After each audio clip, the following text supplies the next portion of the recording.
Hey, good morning. Welcome to Rabbit Trails. Hope you're having a good day. It's James chapter 1 today, so let's get started in here. From James, a slave or servant of God and the Lord Jesus Christ, to the 12 tribes dispersed abroad, greetings. My brothers and sisters, count it nothing but joy when you fall into all sorts of trials. Sounds strange, doesn't it? Because you know that the testing of your faith produces endurance. And let endurance have its perfect effect or perfect work, so that you will be perfect and complete, not deficient in anything. So we have to go through the testing to get to completion. But if anyone is deficient in wisdom, he should ask God, who gives to all generously and without reprimand, and it will be given to him. But he must ask in faith without doubting, for the one who doubts is like a wave of the sea, blown and tossed around by the wind. For that person must not suppose that he will receive anything from the Lord, since he's a double-minded individual, unstable in all his ways. Now the believer of humble means should take pride in his high position, but the rich person's pride should be in his humiliation, because he will pass away like a wildflower in the meadow. For the sun rises with its heat and dries up the meadow.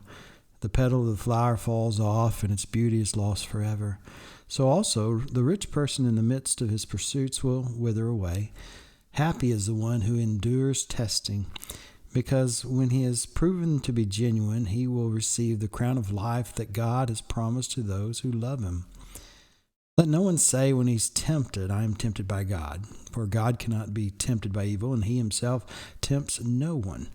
But each one is tempted when he is lured and enticed by his own desires.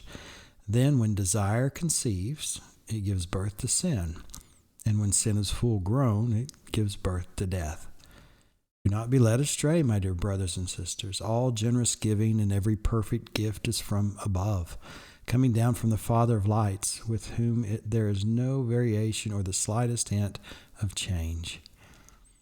By his sovereign plan, he gave us birth through the message of truth, that we would be a kind of firstfruits of all that he created. Understand this, my dear brothers and sisters.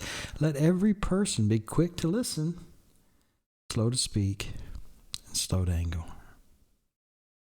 For the human anger does not accomplish God's righteousness. So put away all filth and evil excess, and humbly welcome the message implanted within you, which is able to save your souls. But be sure you live out the message and do not merely listen to it, and so deceive yourselves. For if someone merely listens to the message and does not live it out, he is like someone who gazes at his own face in a mirror. For he gazes at himself and then goes away and immediately forgets what sort of person he was.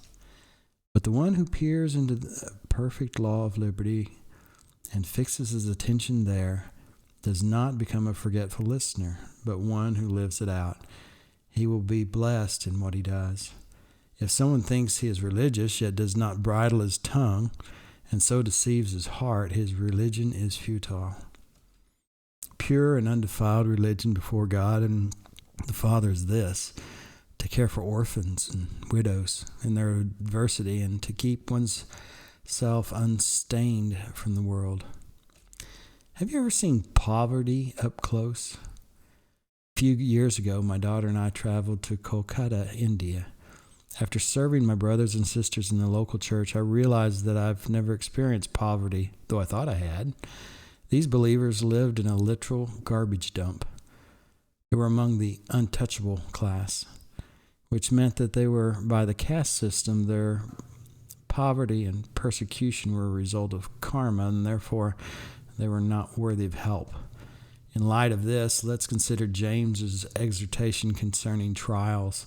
Consider it a great joy, my brothers and sisters, whenever you experience various trials, because you know that the testing of your faith produces endurance, and let endurance have its full effect, so that you may be mature and complete, lacking nothing.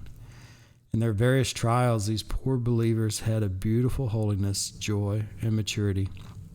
Thus, they gave the world a greater glimpse of Jesus. The question for today is, How has your faith been affected by serving and interacting with the poor? I hope you guys have a great day. I love you.